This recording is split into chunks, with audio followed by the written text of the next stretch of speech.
Nesta vivenda de Sofán en Carballo houbo un asalto moi violento a un septuaxenario en maio de 2025. Ameazárono con dispararlle, atárono de mans e roubáronlle cartos e xoias. Dos 4 asaltantes, só un, cun amplo historial delituoso, fora identificado e detido. Pois ese atracador tiña o xuízo por esta causa esta mañá na Audiencia Provincial da Coruña. Reyes, contanos.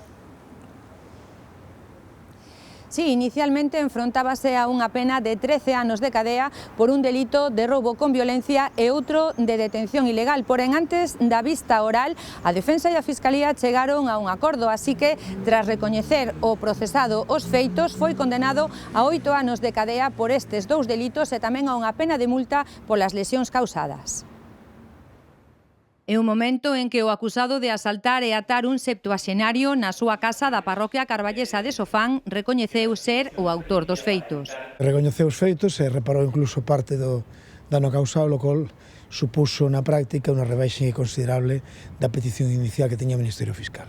A Fiscalía pedía para el 13 anos de cadea, porén, antes da vista oral, valorou que durante a execución dos feitos, tanto o procesado como as outras persoas que o acompañaban tiveron o cuidado de evitarlle danos físicos á vítima de 75 anos de idade e destacou tamén que non consta que no asalto se empregase unha escopeta ou pistola. Todo isto influiu á hora de rebaixar a pena.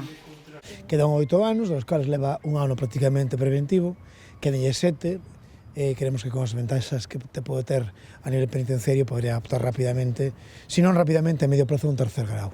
A sentenza foi declarada firme.